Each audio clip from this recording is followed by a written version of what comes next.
Саламатсыздар ма, балалар? Бүгін өтетін тақырыбымыз есептер шығарудың 2-ші сағаты. Номер 2-ші тапсырма бойынша түсінік беріп өтейін.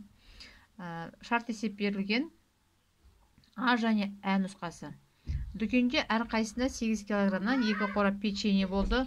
10 килограмм печенье сатылды. Дүкенде неше килограмм печенье қалды? Енді бізге не туралы айтылған? Дүкенге келіп тұрған печенье туралы айтылған. Бірінші бізге қанша килограмм печенье болды? Соны тауып алдымен. 8 килограммнан 2 қорап. Шартын құрып көрейік. Шарты бірінші болды дейміз. Себебі ол дүкенде болды.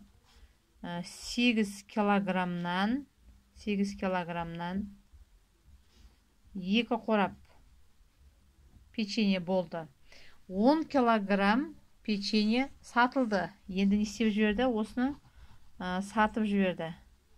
Сатылды 10 килограмм печенье. Енді бізден сұрайды, дүкенде неше килограмм печенье қалды деп. Бұл сатқаннан нешеуі қалды деп сұрайды. Біздің сұрағымыз қалған печеньені табу. 8 килограмм. Енді бізге айтып тұр 8 килограммнан 2 қорап. Алдымен біз 2 қорапты тауып аламыз. Бір қорапта 8 килограмм болса, 2 қорапта неше килограмм бар? 8-дің 2-і бар деген сөз. Демек, біз шешуінде 8 килограммнан 2 қорапқа көбейтеміз. Бір қорапта 8 килограмм болса, 2 қорапты көбейткенде 16 килограмм. Бұл 2 қораптағы печенье. 2 қорапта сонда 16 килограмм печенье бар. Енді бізге айтады, осы печеньенің 10 килограммы сатылып кетті дейді. Біз бұл 16 килограмм печеньеден 16-дан 10 килограммды алып тастаймыз. Сонда бізге қалады 6 килограмм печенье. Жауабы бізде қалды неше килограмм печенье? Қалды 6 килограмм печенье. Мінеке. Ары қарай Ә нұсқасы. Сырымның әкесі 6 килограмм алма және 8 килограмм алмұрт сатып алды. Жемістерді 2 сөмкеге теңдей бөліп салды. Әрбір сөмкеде неше килограмм жеміс болды? Енді не сатып алып жатыр? Алма мен алмұрт алып жатыр және оларды 2 сөмкеге бөлді. Енді әр сөмкеде неше килограмм жеміс бар дейді. Ал шарты құрып көрейік. Сатып алғаны алма неше килограмм?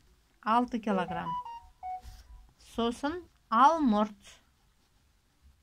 8 килограмм. Енді айтады, осы сатып алған жемістерін 2 сөмкеге бөліп салды.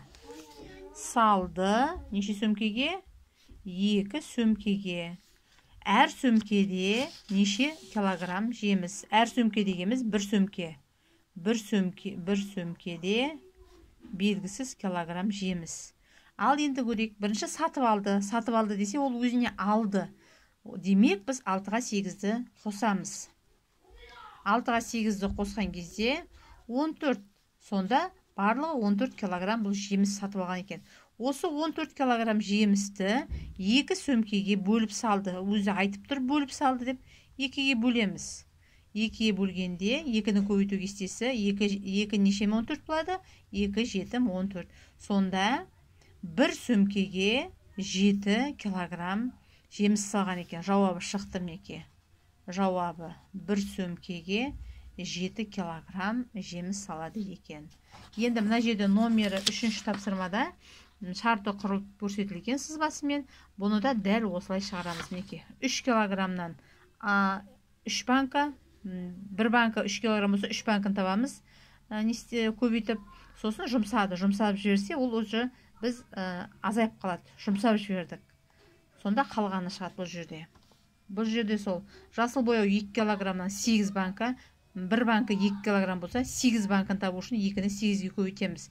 Және шыққан жаға мына қызыл бояуды қосамыз. Сонда барлық бояуымыз шығады.